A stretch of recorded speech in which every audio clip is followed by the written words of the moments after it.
ನಾರಾಯಣ ಶಬ್ದದ ಅರ್ಥವನ್ನ ಆಚಮನದ ಭಾಗವಾಗಿ ಈಗ ಗಮನಿಸೋಣ. ಆಪೋ ನಾರಾ ಇತಿ ಪ್ರೋಕ್ತಾಃ ಆಪೋ ವೈ ನರಸೂನವಃ ಅಯನಂ ತಸ್ಯತಾಃ ಪೂರ್ವಂ ತೇನ ನಾರಾಯಣ ಸ್ಮೃತಃ ಇತಿ ವ್ಯಾಸಸ್ಮೃತೆ. ಇದು ವ್ಯಾಸಸ್ಮೃತಿಯ ಮಾತೊಂದನ್ನ ಆಚಾರ್ಯರು ಸೂತ್ರ ಭಾಷ್ಯದಲ್ಲಿ ಉದ್ಧರಿಸಿದ್ದಾರೆ.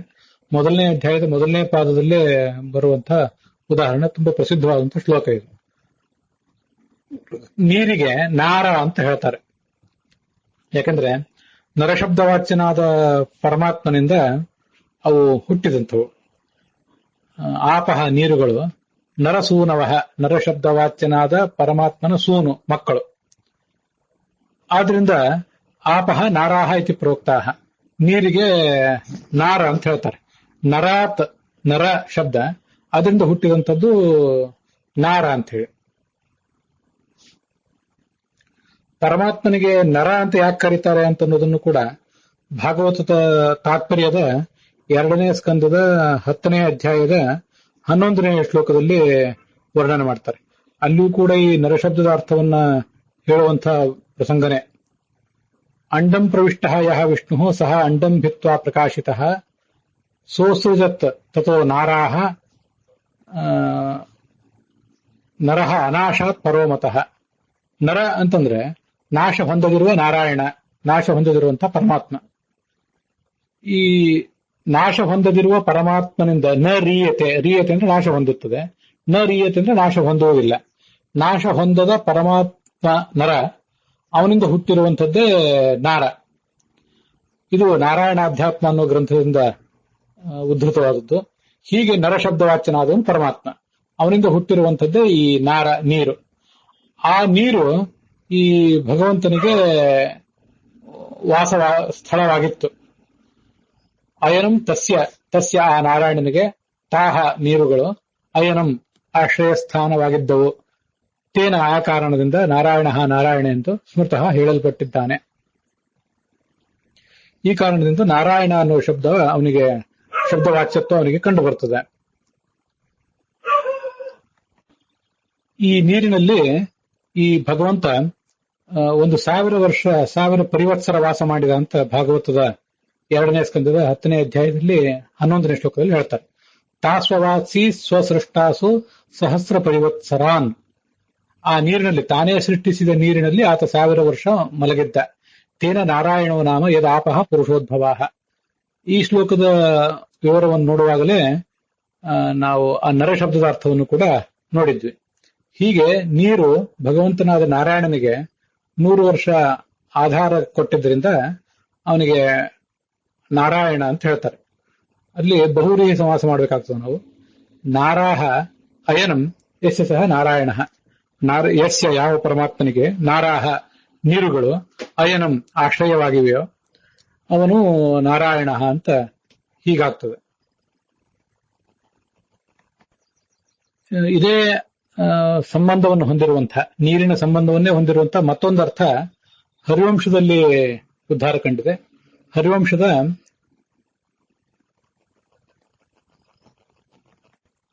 ಹರಿವಂಶದ ಭವಿಷ್ಯ ಪರ್ವದ 88ನೇ ಅಧ್ಯಾಯದ 44ನೇ ಶ್ಲೋಕ ಇದು. ನಾರ ಆಪಸಮಾಖ್ಯಾತಾಃ ತಾಸಾಮಯನಮಾದಿತಃ ಯತಸ್ತ್ವಂ ಭೂತಭವ್ಯೇಶ ತನ್ನಾರಾಯಣ ಶಬ್ದಿತಃ ಅಂತ ಅಲ್ಲಿ ಬರುವಂತಹ ಅರ್ಥ. ಹಿಂದಿನ ಅರ್ಥಕ್ಕೂ ಈ ಅರ್ಥಕ್ಕೂ ಸಂಬಂಧವಿದೆ, ಸ್ವಲ್ಪ ವ್ಯತ್ಯಾಸವೂ ಕೂಡ ಇದೆ. ತುಂಬಾ ಸುಂದರವಾದಂತಹ ಅರ್ಥ ಇದೆ. ಹಿಂದಿನ ಅರ್ಥದಲ್ಲಿ ನೀರು ಈ ಭಗವಂತನಿಗೆ ಆಶ್ರಯ ಕೊಟ್ಟಿತ್ತು ಅಂತ ನಾವು ಅನುಸಂಧಾನ ಮಾಡ್ಕೊಂಡಿದ್ವಿ. ಈ ಅರ್ಥದಲ್ಲಿ ಭಗವಂತನೇ ನೀರಿಗೆ ಆಶ್ರಯ ಕೊಟ್ಟಿದ್ದಾನೆ ಅನ್ನುವ ಅರ್ಥವನ್ನ ಹೇಳ್ತಾರೆ. ಹಾಗಾಗಿ ನಾರಾಹ ಅಯನಂ ಯಸ್ಯ ಸಹ ಅಂತ ಹಿಂದೆ ನಾವು ಬಹುವ್ರೀಹಿ ಸಮಾಸ ಮಾಡಿದ್ರೆ, ಈಗ ನಾರಾಯಣಂ ಅಯನಂ ನಾರಾಯಣ ಅಂತ ಹೀಗೆ ಷಷ್ಠಿ ತತ್ಪುರುಷ ಸಮಾಸ ಮಾಡಿಬಿಟ್ರೆ ಸಾಕು. ಇಲ್ಲಿ ಹೀಗೆ ಹೇಳ್ತಾರೆ, ಭೂತಭವ್ಯೇಶ, ಭೂತಕಾಲದ ವಸ್ತು, ವರ್ತಮಾನ ಕಾಲದ ವಸ್ತು ಮತ್ತು ಭವಿಷ್ಯತ್ ಕಾಲದ ವಸ್ತುಗಳಿಗೆ ಒಡೆಯನಾದ ಭಗವಂತನೇ. ನಾರಾಹ ನೀರುಗಳು, ಆಪಹ ನೀರುಗಳು, ನಾರಾಹ ನಾರಾ ಎಂದು ಸಮಾಖ್ಯಾತಾಹ ಹೇಳಲ್ಪಟ್ಟಿವೆ. ಆದಿತಃ ಆದಿಕಾಲದಿಂದಲೂ, ತಾಸಾಂ ಆ ನೀರುಗಳಿಗೆ, ತ್ವಂ ನೀನು, ಯತಃ ಯಾವ ಕಾರಣದಿಂದ, ಅಯನಂ ಆಶ್ರಯನಾಗಿರುವೆಯೋ ತತ್ ಆ ಕಾರಣದಿಂದ ನಾರಾಯಣ ಶಬ್ದಿತಃ ನಾರಾಯಣ ಎಂಬ ಅರ್ಥವನ್ನ ನಾರಾಯಣ ಎಂಬ ಶಬ್ದವನ್ನು ನೀನು ಹೊಂದಿರುವೆ ಅಂತ. ಹೀಗೆ ಹಿಂದಿನ ಅರ್ಥಕ್ಕೂ ಈ ಅರ್ಥಕ್ಕೂ ಇರುವಂತಹ ಸಣ್ಣ ವ್ಯತ್ಯಾಸ ಇದೆ. ಅನುಶಾಸನ ಪರ್ವದ 124ನೇ ಅಧ್ಯಾಯದಲ್ಲಿ ಮತ್ತೊಂದು ಆಧಾರ ನಮಗೆ ಸಿಗುತ್ತದೆ. ಈಗ ನಾವು ನಾರ ಅನ್ನೋ ಶಬ್ದಕ್ಕೆ ಹಿಂದಿನ 2 ಅರ್ಥಗಳಲ್ಲಿ ನೀರು ಅಂತ ಮಾತ್ರ ಅರ್ಥ ಇಟ್ಕೊಂಡಿದ್ವಿ. ಈಗ ನಾರ ಅನ್ನೋ ಶಬ್ದಕ್ಕೆ ಎಲ್ಲ ತತ್ವಗಳು ಪೃಥ್ವಿ, ಅಪು, ತೇಜಸ್ಸು, ವಾಯು, ಆಕಾಶ ಹೀಗೆ 5 ತತ್ವಗಳನ್ನು ಕೂಡ ನಾರ ಅನ್ನೋ ಶಬ್ದದಿಂದ ಇಟ್ಕೊಳ್ಳೋಣ. ಅವು ಈ ಭಗವಂತನಿಗೆ ಆಶ್ರಯವಾಗಿವೆ, ಆದ್ರಿಂದ ಇವನು ನಾರಾಯಣ ಅಂತ ಅರ್ಥ ಪಡೆದಿದ್ದಾನೆ ಅಂತ ಈ ಶ್ಲೋಕ ಹೇಳುತ್ತದೆ. ಇದು ಉತ್ತರ ಭಾರತದ ಪಾಠಗಳಲ್ಲಿ ಈ ಶ್ಲೋಕ ಕಂಡು ಬರೋದಿಲ್ಲ, ದಕ್ಷಿಣ ಭಾರತದ ಪಾಠಗಳಲ್ಲಿ ಕಂಡು ಬರುತ್ತದೆ. ಅಧ್ಯಾಯ ಸಂಖ್ಯೆ ದಕ್ಷಿಣ ಭಾರತದ ಪಾಠದಲ್ಲಿ ಸ್ವಲ್ಪ ವ್ಯತ್ಯಸ್ತ ಆಗಿರಬಹುದು. ನರಾಜ್ಜಾತಾನಿ ತತ್ವಾನಿ ನಾರಾಯಣೀತಿ ತಥೋ ವಿದುಃ ತಾನ್ಯೇವ ಚಾಯನಂ ತಸ್ಯ ತೇನ ನಾರಾಯಣ ಸ್ಮೃತಃ. ನರಾತ್ ಎಂದು ನಾಶ ಹೊಂದದಿರುವ ಪರಮಾತ್ಮನಿಂದ ತತ್ವಾನಿ ಪೃಥ್ವಿ, ಅಪು, ತೇಜಸ್ಸು, ವಾಯು, ಆಕಾಶ ಅನ್ನುವ ತತ್ವಗಳು ಜಾತಾನಿ ಹುಟ್ಟಿವೆ. ತತಃ ಆ ಕಾರಣದಿಂದ ತತ್ವಾನಿ ತತ್ವಗಳನ್ನು ನಾರಾಯಣಿ ಇತಿ ನಾರ ಎಂಬುದಾಗಿ ವಿದುಹು ಜ್ಞಾನಿಗಳು ತಿಳಿಯುತ್ತಾರೆ. ತಸ್ಯ ಆ ಭಗವಂತನಿಗೆ ತಾನಿ ಏವ ಆ ತತ್ವಗಳೇ ಅಯನಂ ಆಶ್ರಯವಾಗಿವೆ. ತೇನ ಆ ಕಾರಣದಿಂದ ಸಹ ಆ ಭಗವಂತನು ನಾರಾಯಣ ಎಂದು ಸ್ಮೃತಃ ಕರೆಯಲ್ಪಟ್ಟಿದ್ದಾನೆ ಅಂತ ಅನುಶಾಸನ ಪರ್ವದ 124ನೇ ಅಧ್ಯಾಯದಲ್ಲಿ ಬರುವಂತಹ ಶ್ಲೋಕ ಇದು. ಆರಂಭದಲ್ಲೇ ಒಂದು 4-5ನೇ ಶ್ಲೋಕಗಳಲ್ಲೇ ಕಾಣಿಸುವಂತಹದ್ದು. ಈಗ ಇವೆಲ್ಲವೂ ಕೂಡ ಭಗವಂತನಿಗೆ ಆಶ್ರಯ ಹೇಗೆ, ಅದ್ರ ಬಗ್ಗೆ ನಾವೊಂದೀಗ ಚಿಂತನೆ ಮಾಡಬೇಕಾಗ್ತದೆ. ಹಿಂದೆ ನೀರು ಅಂತ ಮಾತ್ರ ಅರ್ಥ ಇಟ್ಕೊಂಡಿದ್ದೆವು. ನೀರು ಭಗವಂತನಿಗೆ ಹೇಗೆ ಆಶ್ರಯ ಆಗಿತ್ತು ಅಂದ್ರೆ ನೀರಿನಲ್ಲಿ ಅವನು ಮಲಗಿದ್ದ ಅಂತ. ಪೃಥ್ವಿ, ಅಪು, ತೇಜಸ್ಸು, ವಾಯು, ಆಕಾಶ ಈ 5 ಕೂಡ ಭಗವಂತನಿಗೆ ಆಶ್ರಯ ಆಗೋದು ಹೇಗೆ, ಅಯನ ಹೇಗೆ ಅಂತಂದ್ರೆ ಇದಕ್ಕೆ ಇಲ್ಲಿ ಅಯನ ಅಂದ್ರೆ ಪ್ರತೀಕ, ಸನ್ನಿಧಾನಕ್ಕೆ ಪಾತ್ರ ಅನ್ನೋ ಅರ್ಥವನ್ನು ನಾವು ತಿಳ್ಕೊಳ್ಬೇಕು. ಪೃಥ್ವಿಯಲ್ಲೂ ಕೂಡ ಪೃಥ್ವಿ, ಜಲ, ತೇಜಸ್ಸು, ವಾಯು, ಆಕಾಶ ಈ 5ರಲ್ಲೂ ಕೂಡ ಭಗವಂತ ಇದ್ದಾನೆ. ಇದನ್ನು ನಾವು ಬೃಹದಾರಣ್ಯಕ ಉಪನಿಷತ್ತಿನ ಭಾಷ್ಯಕ್ಕೆ ಅನುಸಾರವಾಗಿ ತಿಳ್ಕೊಳ್ಬೇಕಾಗ್ತದೆ. ಯಸ್ಯ ಪೃಥ್ವಿ ಶರೀರಂ ಯಸ್ಯ ಆಪಃ ಶರೀರಂ ಇತ್ಯಾದಿ ರೂಪದಲ್ಲಿ ಆ ಭಗವಂತನನ್ನ ವರ್ಣನೆ ಮಾಡ್ತಾರೆ. ಬೃಹದಾರಣ್ಯಕ ಉಪನಿಷತ್ತಿನ 3 ವಾಸ್ತವಿಕವಾಗಿ 5ನೇ ಅಧ್ಯಾಯ ಅಲ್ಲಿ ಯಸ್ಯ ಪೃಥ್ವಿ ಶರೀರಂ, ಯಾವನಿಗೆ ಪೃಥ್ವಿ ಎಂಬುದು ಶರೀರವಾಗಿದೆ, ಅದ್ರ ಸನ್ನಿಧಾನ ಪಾತ್ರವಾಗಿದೆ ಅಂತ ಅಲ್ಲಿ ವರ್ಣನೆ ಮಾಡಿದ್ದಾರೆ. ಅಂತರ್ಯಾಮಿ ಬ್ರಾಹ್ಮಣ ಅಂತಾನೆ ಆ ಭಾಗವನ್ನು ಕರೀತಾರೆ.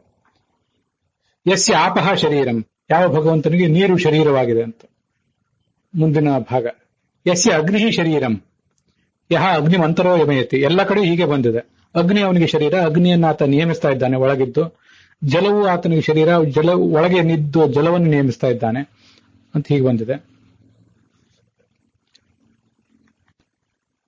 ಯಹ ವಾಯೌ ತಿಷ್ಠನ್ ವಾಯೋರಂತರಃ ಎಂ ವಾಯೋರ್ನವೇದ ಯಸ್ಯ ವಾಯು ಶರೀರಂ ಯಹ ವಾಯುಮಂತರೋ ಯಮಯತಿ ಏಷತೆ ಆತ್ಮ ಅಂತರ್ಯಾಮಿ ಅಮೃತಃ.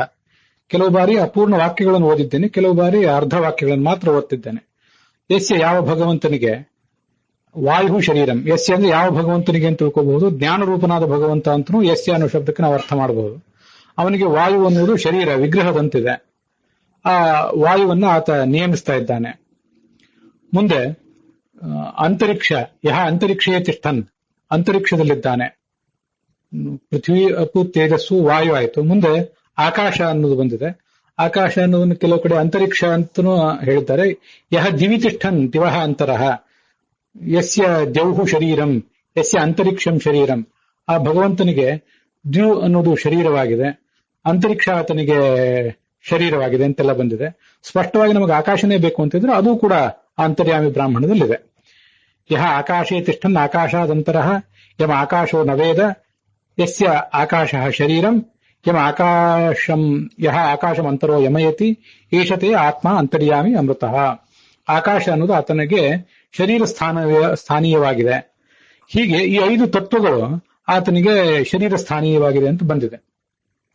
ಇಲ್ಲಿ ನಾವು ಗಮನಿಸಬೇಕಾದ ಸಂಗತಿ ಏನು ಅಂದ್ರೆ, ನರಾಜ್ಜಾತಾನಿ ತತ್ವಾನಿ ಅಂತಂದ್ರೆ, ತತ್ವಗಳು ಅಂತಂದ್ರೆ 5 ಪಂಚಮಹಾಭೂತಗಳು ಅಂತ ಮಾತ್ರ ಅಲ್ಲ, ಇವೆಲ್ಲವೂ ಕೂಡ ಒಂದೊಂದು ತತ್ವಗಳೇ, ಎಲ್ಲ ಬೇರೆ ಬೇರೆ ದೇವತೆಗಳೇ ಇವರೆಲ್ಲ. ಅಂತರಿಕ್ಷ ತತ್ವ, ಮತ್ತೆ ಜೀವತತ್ವ, ಮತ್ತೆ ಸೂರ್ಯ ಒಂದು ತತ್ವ, ದಿಕ್ಕುಗಳು, ಚಂದ್ರ ತಾರಕಗಳು, ಮತ್ತೆ ಅಲ್ಲಿ ಬರುವಂತೆ ತಮಸ್ಸು ಅಂದ್ರೆ ದುರ್ಗಾದೇವಿ, ತಮೋಭಿಮಾನಿಯಾದ ದುರ್ಗಾದೇವಿ. ಯಸ್ಯ ತಮಃ ಶರೀರಂ, ಆ ದುರ್ಗಾದೇವಿಯು ಭಗವಂತನಿಗೊಂದು ಶ್ರೇಷ್ಠವಾದ ಶರೀರ. ಯಸ್ಯ ತೇಜಸ್ ಶರೀರಂ, ತೇಜೋಭಿಮಾನಿನಿಯಾದಂತಹ ಲಕ್ಷ್ಮೀದೇವಿ ಆ ಭಗವಂತನಿಗೊಂದು ಶರೀರ. ಯಸ್ಯ ಸರ್ವಾಣಿ ಭೂತಾನಿ ಶರೀರಂ, ಇದು ಮುಖ್ಯವಾಗಿ ಅಲ್ಲಿ ಬರುವಂತಹ ಮಾತು. ಎಂ ಸರ್ವಾಣಿ ಭೂತಾನಿ ನ ವಿದುಹು, ಪೂರ್ಣವಾಗಿ ಎಲ್ಲ ಮಹಾಭೂತಗಳಿಗೂ ಕೂಡ ಇವನು ಪರಿಚಯ ಇಲ್ಲ, ಆದರೂ ಇವನಿಗೆ ಎಲ್ಲಾ ಭೂತಗಳು ಶರೀರವಾಗಿವೆ. ಯಸ್ಯ ಪ್ರಾಣ ಶರೀರಂ, ಪ್ರಾಣ ಆತ ಅವನಿಗೆ ಭಗವಂತನಿಗೆ ಶರೀರನಾಗಿದ್ದಾನೆ. ವಾಕ್, ಯಸ್ಯ ವಾಕ್ ಶರೀರಂ, ವಾಗಭಿಮಾನಿ ದೇವತಾ ಭಗವಂತನಿಗೆ ಶರೀರ. ಯಸ್ಯ ಚಕ್ಷು ಶರೀರಂ, ಶ್ರೋತ್ರಂ ಶರೀರಂ, ಮನಃಶರೀರಂ. ಯಸ್ಯ ತ್ವಕ್ ಶರೀರಂ, ಯಸ್ಯ ವಿಜ್ಞಾನಂ ಶರೀರಂ, ಯಸ್ಯ ರೇತಃ ಶರೀರಂ. ಹೀಗೆ ಆ ಪ್ರತಿಯೊಂದನ್ನು ಕೂಡ ಪೃಥಿವ್ಯಾದ್ಯಾಹ ದೇವತಾಸ್ತು ದೇಹವದ್ ಯದ್ವಶತ್ವತಃ, ಪೃಥ್ವಿ ಅಪ್ಪು ಮೊದಲಾದ ಎಲ್ಲವೂ ಕೂಡ 5 ಮಹಾಭೂತಗಳು ಅಂತ ಮಾತ್ರ ಅಲ್ಲ, ಅನೇಕ ತತ್ವಾಭಿಮಾನಿ ದೇವತೆಗಳೆಲ್ಲರೂ ಕೂಡ ಅವನಿಗೆ ಶರೀರವಂತಿದ್ದಾರೆ. ಅಲ್ಲಿ ಭಗವಂತನಿಗೆ ಶರೀರ ಅಂತ ನಾವು ಚಿಂತನೆ ಮಾಡುವಾಗ 2 ಸಂಗತಿಗಳನ್ನು ಚಿಂತನೆ ಮಾಡಬೇಕು. ಅವರಿಂದ ಅಭಿಮನ್ಯಮಾನವಾದಂತಹ ಈ ಜಡವಾದ ತತ್ವ ಇದೆಯಲ್ಲ, ಅದು ಪೃಥ್ವಿ ಗೋಲ, ಇದು ಅವನಿಗೆ ತತ್ವವೇ, ಆ ಭಗವಂತನಿಗೆ ಶರೀರವೇ. ಇದರೊಳಗಿರುವಂತಹ ಒಂದು ದೇವತೆ ಇದೆಯಲ್ಲ, ಆ ದೇವತೆಯ ಶರೀರವೂ ಕೂಡ ಅವನಿಗೆ ಶರೀರ ಇದ್ದಂತೆ. ದೇಹವದ್ಯದ್ವಶತ್ವತಃ ಶರೀರಮಿತಿ ಚೋಚ್ಯಂತೆ ಯಸ್ಯ ವಿಷ್ಣೋರ್ ಮಹಾತ್ಮನಃ. ನಮ್ಮ ದೇಹ ನಮಗೆ ವಶವಾಗಿರ್ತದೆ, ನಾವು ಹೇಳಿದಂತೆ ಕೇಳ್ತದೆ ಸಾಮಾನ್ಯವಾಗಿ. ಅದರಂತೆ ಪೃಥ್ವಿ ಮೊದಲಾದ್ದೆಲ್ಲವೂ ಕೂಡ ಭಗವಂತನಿಗೆ ವಶ ಆಗಿರೋದ್ರಿಂದ, ಭಗವಂತ ಅದರೊಳಗೆ ಇರುವುದರಿಂದ ಅದಕ್ಕೆ ಶರೀರ ಅಂತ ಹೇಳ್ತಾರೆ.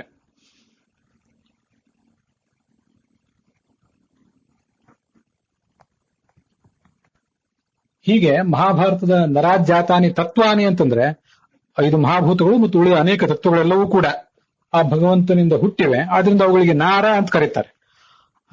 ನಾವು ಗಮನಿಸಬೇಕಾದ ಸಂಗತಿ ಅದು, ಅವನಿಗೆಂದೂ ನಾಶ ಇಲ್ಲ. ಆದ್ರೆ ಅವನಿಂದ ಹುಟ್ಟುವಂತಹ ಈ ಲಕ್ಷ್ಮೀದೇವಿ, ಅವಳಿಗೂ ಕೂಡ ಒಂದಲ್ಲ ಒಂದು ರೀತಿಯಾದಂತಹ ನಾಶ ಇದೆ, ಒಂದಲ್ಲ ಒಂದು ರೀತಿಯಾದಂತಹ ಉತ್ಪತ್ತಿ ಅವಳಿಗೂ ಇದೆ. ಮತ್ತು ಉಳಿದಂತೆ ಎಲ್ಲ ದೇವತೆಗಳೇನಿದ್ದಾರೆ ಅವರಿಗೆ ಒಂದು ಶರೀರ ಪ್ರಾಪ್ತಿ ಅನ್ನುವಂಥ ಉತ್ಪತ್ತಿ ಇದ್ದೇ ಇದೆ, ಶರೀರ ನಾಶ ಅನ್ನುವಂಥ ನಾಶ ಇದ್ದೇ ಇದೆ.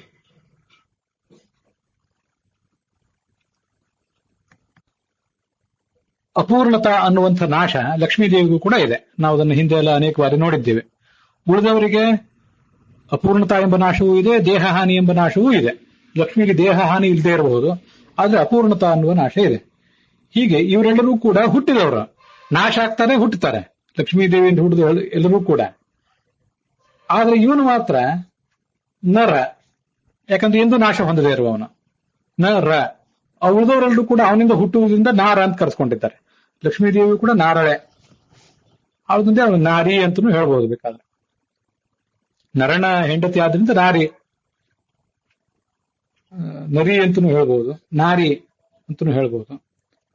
ತಾನ್ಯವಚ ಅಯನಂ ತಸ್ಯ, ಭಾರತದ ಶ್ಲೋಕದಲ್ಲಿ ಅವು ಇವನಿಗೆ ಶರೀರ ಸ್ಥಾನವಾಗಿವೆ, ಅಂದ್ರೆ ಸನ್ನಿಧಾನಕ್ಕೆ ಪಾತ್ರವಾಗಿವೆ, ವಿಗ್ರಹದಂತಿವೆ. ನಮಗೆ ತುಂಬಾ ಸರಳವಾದಂತಹ ಒಂದು ಅನುಸಂಧಾನವನ್ನ ಭಾಗವತ ತಾತ್ಪರ್ಯ ಕೊಡ್ತದೆ. ಪ್ರತಿಮಾವದ್ಧರೇ ರೂಪಂ ತಿರ್ಯಂಗ್ ನರ ಸುರಾದಯ.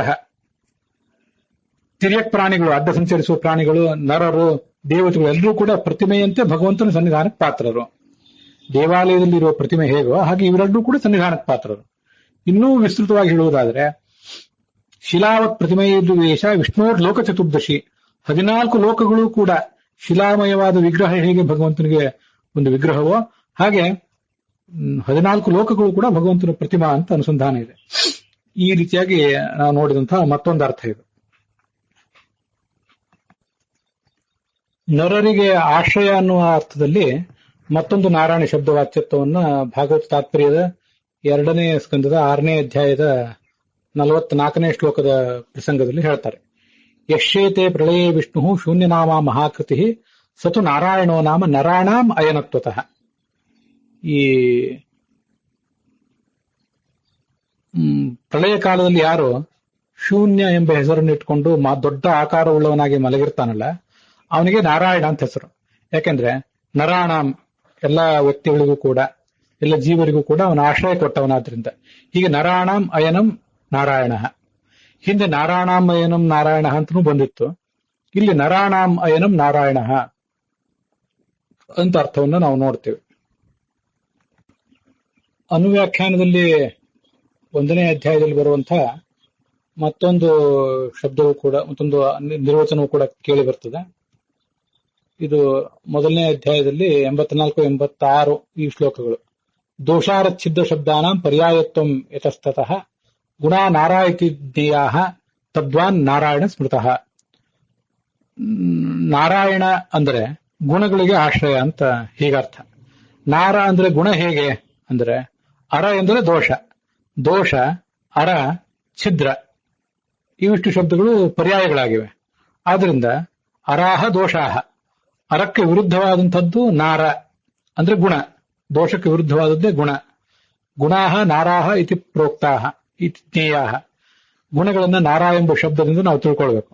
ತದ್ವಾನ್ ಆ ನಾರ ಉಳ್ಳವನು, ನಾರಾಯಣಾಂ ಅಯನಂ ಆಶ್ರಯನಾಗಿರುವವನು ಈ ನಾರಾಯಣ ಅಂತ ಹೀಗೆ ಹೇಳಲ್ಪಟ್ಟಿದ್ದಾನೆ. ಗೀತಾ ಭಾಷ್ಯದ 2ನೇ ಅಧ್ಯಾಯದ ಕೊನೆಗೆ ಬರುವಂತಹ ಮತ್ತೊಂದು ಶ್ಲೋಕ ಇದು. ಬ್ರಹ್ಮವೈವರ್ತದ ಪುರಾಣದ ಶ್ಲೋಕ. ದೇಹೋಯಂ ಮೇ ಸದಾನಂದ ನಾಯಂ ಪ್ರಕೃತಿ ನಿರ್ಮಿತ ಪರಿಪೂರ್ಣಶ್ಚ ಸರ್ವತ್ರ ತೇನ ನಾರಾಯಣೋಸ್ಮ್ಯಹಂ ಅಂತ ನಾರಾಯಣ ಶಬ್ದಕ್ಕೆ ಹೀಗೂ ಕೆಲವು ಅರ್ಥಗಳನ್ನು ಹೇಳ್ತಾರೆ. ಇದು ಪರಿಪೂರ್ಣವಾಗಿದ್ದು, ಆದ್ರಿಂದ ದೇಹೋಯಮ್ಮೆ ಸದಾನಂದ ಮೊದಲನೇ ಅರ್ಥ, ಯಾವತ್ತೂ ಆನಂದವನ್ನ ಹೊಂದಿರುವಂಥದ್ದು. ಹೀಗೆ ಆನಂದವನ್ನು ಹೊಂದಿರುವುದರಿಂದ ಇದಕ್ಕೆ ನಾರಾಯಣ ಅನ್ನೋ ಅರ್ಥ ಇದೆ. ಪ್ರಕೃತಿ ನಿರ್ಮಿತ ಅಲ್ಲ ಆದ್ರಿಂದಲೂ ಇದಕ್ಕೆ ನಾರಾಯಣ ಅನ್ನೋ ಅರ್ಥ ಕೇಳಿ ಬರ್ತದೆ. ಪರಿಪೂರ್ಣಶ್ಚ ಸರ್ವತ್ರ, ಎಲ್ಲ ದೃಷ್ಟಿಯಿಂದಲೂ ಇದು ಪರಿಪೂರ್ಣವೂ ಆಗಿದೆ. ತೇನ ನಾರಾಯಣೋಸ್ಮ್ಯಹಂ, ಆದ್ರಿಂದ ನಾನು ನಾರಾಯಣ ಶಬ್ದ ವಾಚ್ಯನಾಗಿದ್ದೇನೆ ಅಂತ ಅಲ್ಲಿ ಅರ್ಥವನ್ನು ಹೇಳ್ತಾರೆ. ಅದರ ಸೂಕ್ಷ್ಮಗಳನ್ನು ಹೀಗೆ ಗಮನಿಸ್ಬೇಕು ನಾವು.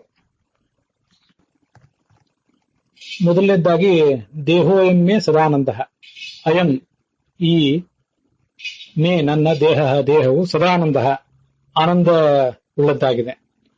ಇಲ್ಲಿ ನಾರಾಯಣ ಅನ್ನೋ ಶಬ್ದಕ್ಕೆ ಆನಂದ ಉಳ್ಳದ್ದು ಅಂತ ಅರ್ಥ ಹೇಗೆ? ಅರ ಅಂದ್ರೆ ದೋಷ ಅಂತ ಅರ್ಥ. ದೋಷ ಅಂತಂದ್ರೆ ಶಬ್ದದಿಂದ ನಾವಿಲ್ಲಿ ದುಃಖವನ್ನ ಇಟ್ಕೋಬೇಕು. ಆ ದುಃಖಕ್ಕೆ ಭಿನ್ನವಾದಂಥ ಸುಖ. ಹಾಗಾಗಿ ನಾರ ಅಂದ್ರೆ ಸುಖ, ಅರ ಅಂದ್ರೆ ದುಃಖ, ನಾರ ಅಂದ್ರೆ ಸುಖ ಅಂತ ಅರ್ಥ ಇಟ್ಕೊಳ್ಳೋಣ.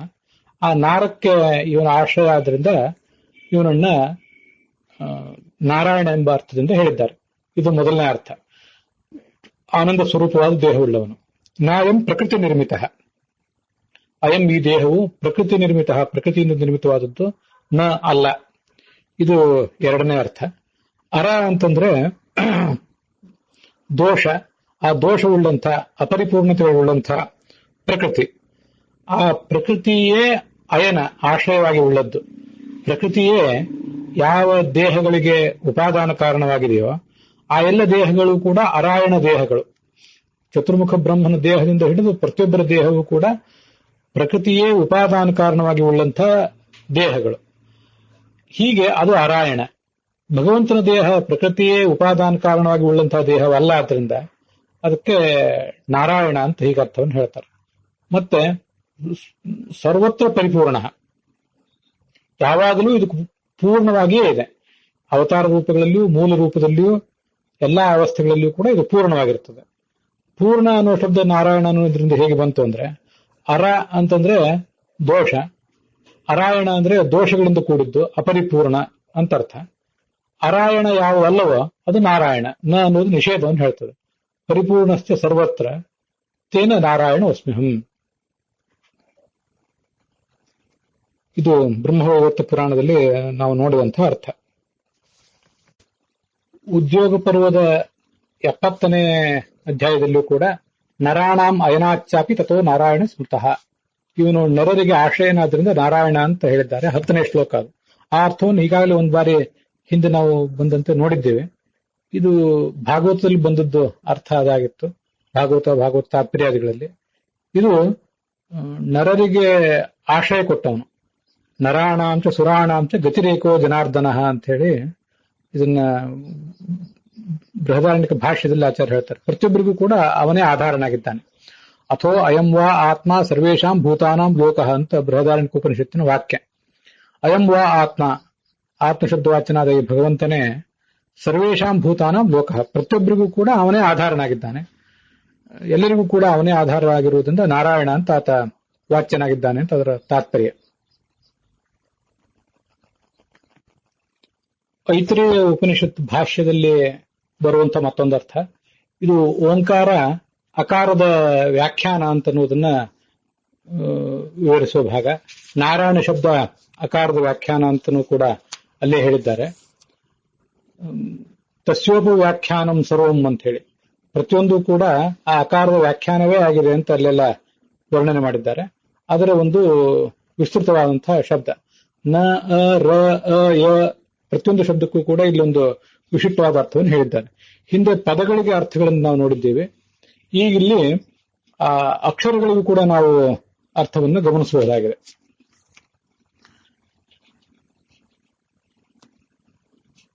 ಅಕಾರೇಣಿಯು ತತ್ಸರ್ವ ಮುಕ್ತ ಆಧಿಕ್ಯ ವಕ್ತೃತಃ, ಅಕಾರದ ವ್ಯಾಖ್ಯಾನವೇ ಈ ಪ್ರತಿಯೊಂದು ಕೂಡ ಆಗಿದೆ ಅಂತ ಉಪನಿಷತ್ತಿನ ಮತ್ತು ಭಾಷ್ಯದ ಅಭಿಪ್ರಾಯ ಆಗಿದೆ. ತಸ್ಮಾತ್ ಅಕಾರ ಏವಾಯಂ ಸರ್ವವಾಗಾತ್ಮಕ ಶ್ರುತಃ ತಸ್ಯೇವ ವ್ಯಕ್ತಿರೂಪೋಯಂ ಸರ್ವವೇದಾದಿ ವಿಸ್ತರ, ಭಾಷ್ಯದಲ್ಲಿ ಬರುವ ಮಾತು. ಸರ್ವವಾಗಾತ್ಮಕ, ಎಲ್ಲ ಶಾಸ್ತ್ರಗಳು ಎಲ್ಲ ಪುರಾಣಗಳು ಏನು ಅರ್ಥವನ್ನು ಹೇಳಬೇಕಾಗಿದೆಯೋ ಅದೆಲ್ಲವನ್ನೂ ಕೂಡ ಅಕಾರವು ಸಂಕ್ಷಿಪ್ತವಾಗಿ ಹೇಳ್ತದೆ. ಅದರ ವಿಸ್ತೃತ ರೂಪವೇ ಸರ್ವವೇದಾದಿ ವಿಸ್ತರ. ತಸ್ಮಾತ್ ಸರ್ವಗುಣಾನ್ ವಿಷ್ಣೋ ಅಕಾರೋ ವಕ್ತಿ ಯತ್ ಪ್ರಭೋ, ಕೇವಲ ಅಕಾರ ಒಂದು ಭಗವಂತನ ಎಲ್ಲ ಗುಣಗಳನ್ನು ಹೇಳ್ತದೆ. ತದ್ವ್ಯಕ್ತಯೋಪಿ ಶಬ್ದಾಯೇ ಸರ್ವೇ ವಿಷ್ಣು ಗುಣಬ್ರುವಾಹ, ಆದ್ರಿಂದ ಉಳಿದ ಎಲ್ಲಾ ಶಬ್ದಗಳು ಕೂಡ ಭಗವಂತನ ಗುಣಗಳನ್ನೇ ಹೇಳುವಂತವಾಗಿವೆ. ಅದರ ನೋಟ ಇಲ್ಲಿದೆ. ಏಕಾರ್ಥತ್ವಾದ ಅಕಾರೋಸು ನಕಾರತ್ವ ಉಪಾಗತಃ, ಈ ನಾರಾಯಣ ಎಂಬಲ್ಲಿ ಮೊದಲು ನ ಇದೆಯಲ್ಲ, ಆ ನ ಅನ್ನೋದಕ್ಕೆ ಅರ್ಥ ಏನು ಅಂತ ಅನ್ನೋದನ್ನ ಈಗ ನಾವು ನೋಡ್ಬೇಕಾಗಿದೆ. ನಾವು ಅಕಾರದ ವಿಸ್ತಾರವೇ ಈ ನಾರಾಯಣ ಅನ್ನುವ ಶಬ್ದ ಅಂತ ಅನ್ನೋದನ್ನ ನೋಡಿದ್ವಲ್ಲ, ನಕಾರಕ್ಕೂ ಅಕಾರಕ್ಕೂ ಅರ್ಥ ಒಂದೇ. ಅಕಾರೋಸು ನಕಾರತ್ವ ಉಪಾಗತಃ, ಮೂಲ ಅಕಾರವಿದ್ದದ್ದೇ ನಕಾರವಾಗಿ ಪರಿಣಮಿಸಿದೆ. ಎರಡಕ್ಕೂ ಕೂಡ ಅನ್ಯ ಭಿನ್ನ ಅಂತಲೇ ಅರ್ಥ. ಜಗತ್ತಿನಿಂದ ಈ ನಾರಾಯಣ ಭಿನ್ನ ಅನ್ನುವ ಅರ್ಥ ತಿಳಿಯುತ್ತದೆ. ದೀರ್ಘೀಭೂತ ಪುನಸ್ತೇನೈವ ಆಕಾರೇಣ ಸಹಸ್ಥಿತ, ಆ ಅ ಇದ್ದದ್ದು ನ ಆಗಿ ಏನು ಪರಿಣಮಿಸಿದೆಯಲ್ಲ, ಆ ನಕಾರದ ಮುಂದೆ ಒಂದು ಅಕಾರ ಇದೆ, ಆದ್ರಿಂದ ಅದು ನ ಹ್ರಸ್ವ ಇದ್ದದ್ದು ನಾ ಅಂತ ದೀರ್ಘವಾಗಿದೆ. ಹೀಗೆ ನ ಅನ್ನುವುದು ಪರಮಾತ್ಮ ಜಗತ್ತಿಗಿಂತ ಭಿನ್ನ ಅನ್ನುವುದನ್ನು ಹೇಳಿದೆ. ಅ ಅನ್ನುವುದು ಕೂಡ ಅದ್ರ ಮುಂದೆ ಬಂದಿರುವಂತಹ ಅ ಅನ್ನುವುದು ಕೂಡ ಅದೇ ಅರ್ಥವನ್ನೇ ಹೇಳಿದೆ. ಮುಂದೆ ರ ಅ ಇವೆರಡಿವೆ. ಅಭಾವಾಚ್ಯಕಾರಸ್ಯ ಹ್ಯರ್ಥ ರೇಫಃ ಕ್ಷಯಂಬೋಧನ್, ಅಭಾವದ ಅರ್ಥವನ್ನು ಹೇಳುವಂಥದ್ದು ಅಕಾರ, ಇಲ್ಲ ಅಂತ ಅನ್ನೋದನ್ನು ಹೇಳುವುದೇ. ಅಕಾರಕ್ಕೆ ಅಲ್ಲ, ಜಗತ್ತಿಗಿಂತ ಈತ ಭಿನ್ನ, ಜಗತ್ತಲ್ಲ ಅನ್ನುವ ಅರ್ಥವೊಂದು ಬಂತು. ಇನ್ನ ಇಲ್ಲ ಅನ್ನುವಂಥ ಮತ್ತೊಂದು ಅರ್ಥವೂ ಕೂಡ ಇದೆ ಈ ಅಕಾರಕ್ಕೇನೆ. ರೀಂಗ್ ಕ್ಷಯ ಅಂತ ಒಂದು ಧಾತು ಇದೆ, ಅದಕ್ಕೆ ಕ್ಷಯ ಆಗುವುದು, ನಷ್ಟವಾಗುವುದು, ಇಲ್ಲದಂತಾಗುವುದು ಅಂತ ಅರ್ಥ ಆಗ್ತದೆ. ಅದಕ್ಕೆ ಕ್ಷಯ ಆಗುವುದು ಅಂದ್ರೆ ಅಭಾವ ಅಂದ್ರೂ ಒಂದೇ ಅರ್ಥ. ಆ ರೇಫ ಅಧಿಕ ಎಂಬ ಅರ್ಥದ ಉಳ್ಳಂತಹ ಅಕಾರದ ಜೊತೆಗೂಡಿ ರಾ ಅಂತ ಆಗಿದೆ. ನಾ ರಾ ಅಂತ ಹೀಗೆ ನಿಷ್ಪನ್ನವಾಯಿತು. ಅರ್ಥ ರೇಫ ಕ್ಷಯಂಬೋಧನ್ ಸೋಪಿ ಅಕಾರೇಣ ಸಹಿತ ದೀರ್ಘತ್ವ ಸಮುಪಾಗತಃ, ಆ ರ ಅನ್ನುವುದು ಕೂಡ ದೀರ್ಘತ್ವವನ್ನು ಪಡೆದು ರಾ ಆಗಿದೆ. ಮುಂದೆ ನಾವು ನೋಡುವಂಥದ್ದು ಯ ಅಂತೇಳಿ. ಅಭಾವವಾಚ್ಯಕಾರ ಸಹ ಐಕಾರ್ಥ್ಯಾದ್ ಗತ್ಯಭಾವಯೋ, ಅಭಾವ ಎಂಬ ಅರ್ಥವನ್ನು ಹೇಳುವಂತಹ ಈ ಅಕಾರ ಏನಿದೆ, ಆ ಯಕಾರವೇ ಆ ಅಕಾರವೇ ಯ ಆಗಿದೆ. ಮೂಲತಃ ಇದ್ದದ್ದು ಅಕಾರ, ಅದು ಅಭಾವ, ಜಗತ್ತಿನಲ್ಲಿ ಇರುವ ದೋಷಗಳು ಪರಮಾತ್ಮನಲ್ಲಿಲ್ಲ ಅನ್ನುವೇನೋ ಅರ್ಥ ಇದೆ. ಅದನ್ನೇ ಹೇಳುವ ಅಕಾರವು ಯಕಾರವಾಗಿ ಪರಿಣಮಿಸಿದೆ. ಯಾಕೆಂದ್ರೆ ಐಕಾರ್ಥ್ಯಾದ್ ಗತ್ಯಭಾವಯೋ, ಹೊರಟು ಹೋಗುವುದು ಅಂದ್ರೂ ಅಭಾವ ಅಂತಂದ್ರೂ ಅರ್ಥ ಒಂದೇ. ಆ ವ್ಯಕ್ತಿ ಇಲ್ಲಿಂದ ಹೊರಟು ಹೋದ ಅಂದ್ರೆ ಆ ವ್ಯಕ್ತಿಯ ಅಭಾವ ಇಲ್ಲಿ ಬಂತು ಅಂತ ಅರ್ಥ. ನಮಗಿದು ಗೊತ್ತಿದೆ. ಗತಿ ಅಂತಂದ್ರೆ ಅಪಗತಿ, ನಾಶ ಇತ್ಯಾದಿ ಅರ್ಥ. ಗತಿ ಅಂದ್ರೂ ಅಭಾವ ಅಂದ್ರೂ ಅರ್ಥ ಒಂದೇ. ಅಭಾವವನ್ನು ಹೇಳುವ ಅಕಾರವೇ ಯಕಾರವಾಯಿತು. ಹೀಗದು ನಾರಾಯ ಆಯಿತು. ಅದರ ಮುಂದಿನ ಮತ್ತೊಂದು ನ ಇದೆ. ಆ ನ ಅನ್ನುವುದು ಕೂಡ ನಿಷೇಧವನ್ನೇ ಹೇಳ್ತದೆ. ಮೂಲತಃ ಜಗತ್ತಿನಂತೆ ಅವನಲ್ಲ, ಜಗತ್ತಿನಲ್ಲಿರುವ ದೋಷಗಳು ಅವನಿಲ್ಲ ಅಂತ, ಅವನಲ್ಲಿ ಇಲ್ಲ ಅಂತ. ಆದ್ರೆ ಆ ನ ಇದ್ದದ್ದು ಣ ಆಗಿದೆ. ಯಾಕಂದ್ರೆ ನತ್ವಂ ಗತೋ ಶಕಾರೋಸೋ ರೇಫಸ್ಯ ಉತ್ತರತ್ವತಃ, ಯಕಾರತ್ವಂ ಗತಸ್ತಸ್ಮಾನ್ ನೋ ರೇಫಸ್ಯ ಉತ್ತರತ್ವತಃ. ವ್ಯಾಕರಣದಲ್ಲಿ ಇದನ್ನು ನೋಡಿದವ್ರಿಗೆ ಗೊತ್ತಿದೆ. ರಾಮೇಣ, ರಾಮಾಣಾಂ ಇತ್ಯಾದಿ ಕಡೆಗಳಲ್ಲಿ ಣ ಆಗಿದೆ. ದೇವ ಇತ್ಯಾದಿ ಕಡೆಗಳಲ್ಲಿ ರ ಇಲ್ಲದೆ ಇರುವುದರಿಂದ ದೇವೇನ, ದೇವಾನಾಂ ಹೀಗೆಲ್ಲ ಆಗ್ತದೆ. ಆದ್ರೆ ಇಲ್ಲಿ ಹಿಂದೆ ರ ಬಂದಿರುವುದರಿಂದ ಇಲ್ಲಿ ನ ಇದ್ದದ್ದು ನ ಆಗಿ ಪರಿಣಮಿಸಿದೆ. ನ ಆಗಿ ಪರಿಣಮಿಸಿ ನಾರಾಯಣ ಎಂಬ ಅರ್ಥವನ್ನು ಹೇಳ್ತದೆ. ಅನ್ಯತ್ವಾತ್ ಸರ್ವಜೀವೇಭ್ಯ, ಅದ್ರ ಒಟ್ಟಾರೆ ಅರ್ಥ ಏನಾಯ್ತು? ಎಲ್ಲ ಜೀವಗಳಿಗಿಂತಲೂ ಆತ ಭಿನ್ನನಾಗಿದ್ದಾನೆ. ಜಡೇಭ್ಯಶ್ಚ ಸದೈವ ಹಿ, ಜಡಗಳಿಗಿಂತಲೂ ಭಿನ್ನನಾಗಿದ್ದಾನೆ. ಸರ್ವ ದೋಷಗಳು ಅವನಲ್ಲಿ ಇಲ್ಲ, ಜಗತ್ತಿಗಿಂತ ಅವನು ಭಿನ್ನ. ಇದು ಅನ್ನುವುದರ ಅರ್ಥ. ಸರ್ವ ದೋಷಗಳು ಆತನಲ್ಲಿ ಇಲ್ಲ. ಸರ್ವತೋಪ್ಯಧಿಕತ್ವತಃ, ಎಲ್ಲದಕ್ಕಿಂತಲೂ ಆತ ಅಧಿಕನೂ ಕೂಡ ಆಗಿದ್ದಾನೆ. ಅಧಿಕ ಅನ್ನುವ ಅರ್ಥವೂ ಕೂಡ ಅಲ್ಲಿ ಕಾಣಿಸ್ತದೆ. ಆದ್ದರಿಂದ ಸರ್ವದೋಷ ವಿರುದ್ಧ ಪೂರ್ಣ ಗುಣ ಸ್ವರೂಪತಃ, ಎಲ್ಲ ದೋಷಗಳಿಗೂ ವಿರುದ್ಧವಾದಂತಹ ಶ್ರೇಷ್ಠವಾದ ಗುಣಗಳ ಸ್ವರೂಪನೇ ಈ ನಾರಾಯಣ. ನಾರಾಯಣ ಇತಿ ಪ್ರೋಕ್ತಃ ಹಿ ಅಕಾರಾರ್ಥ ಅಯಮೇವ ಹಿ, ಅಕಾರದ ಅರ್ಥ ಇದೇ ಆಗಿದೆ. ತಸ್ಮಾತ್ ಅಕಾರ ಬೀಜೇಯಂ ವಿಷ್ಣೋರ್ ನಾರಾಯಣ ಅಭಿಧಾ. ಈ ವಿಷ್ಣುವಿನ ನಾರಾಯಣ ಅನ್ನುವ ಒಂದು ಶಬ್ದ ಏನಿದೆ, ಅಕಾರ ಬೀಜ. ನಾರಾಯಣ ಅಂತನ್ನುವುದು ಚೆನ್ನಾಗಿ ಬೆಳೆದಂತಹ ಒಂದು ಬೆಳೆ, ವೃಕ್ಷ. ಈ ವೃಕ್ಷಕ್ಕೆ ಬೀಜ ಯಾವುದು ಅಂದ್ರೆ ಅಕಾರವೇ. ಅಕಾರದ ವಿಸ್ತೃತ ರೂಪವೇ ಹೀಗಾಗಿದೆ. ಓಂಕಾರವೂ ಕೂಡ ಅಕಾರದ ವಿಸ್ತೃತ ರೂಪವೇ ಆಗಿದೆ ಅಂತ ಅಲ್ಲಿ ವರ್ಣಿಸಿದ್ದಾರೆ. ನಾರಾಯಣ ಶಬ್ದಕ್ಕೆ 100 ಅರ್ಥಗಳನ್ನ ಹೇಳಬಹುದು. ವಿಷ್ಣು ಸಹಸ್ರನಾಮದಲ್ಲಿ ಬಂದಿರುವಂತಹ ಶಬ್ದ ಅದು. ಆ ವ್ಯಾಕರಣದ ಶಕ್ತಿಯಿಂದ 100 ಅರ್ಥಗಳನ್ನು ಖಂಡಿತವಾಗಿಯೂ ಹೇಳಬಹುದು. ಇಲ್ಲಿ ನಾನು ಹೇಳಿರುವಂತಹ ಅರ್ಥಗಳಿರುವೆ. ಸರ್ವಮೂಲದಲ್ಲಿ ಆಚಾರ್ಯರು ಉದ್ಧರಿಸಿರುವಂತಹ ಶ್ಲೋಕಗಳು, ಮತ್ತೆ ಸರ್ವಮೂಲದಲ್ಲಿ ಆಚಾರ್ಯರು ಉದ್ಧರಿಸದೇ ಇದ್ರು ಕೂಡ ನನ್ನ ಅಧ್ಯಯನದಲ್ಲಿ ನನಗೆ ಗಮನಕ್ಕೆ ಬಂದದ್ದು ಹರಿವಂಶದ ಶ್ಲೋಕ ಇತ್ಯಾದಿಗಳನ್ನ ಹೇಳಿದ್ದೇನೆ. ಹರಿವಂಶದ್ದು ಮತ್ತೆ ಮಹಾಭಾರತದ ಅನುಶಾಸನ ಪರ್ವದ್ದು ಇತ್ಯಾದಿಗಳನ್ನ. ಹೀಗೆ ಒಟ್ಟು ನಾರಾಯಣ ಶಬ್ದದ ಅರ್ಥದ ಚಿಂತನೆ ಇಲ್ಲಿಗೆ ಸಮಾಪ್ತವಾಗಿದೆ. 4 ಅರ್ಥಗಳನ್ನು ನಾವು ನೋಡಿದಂತಾಯ್ತು.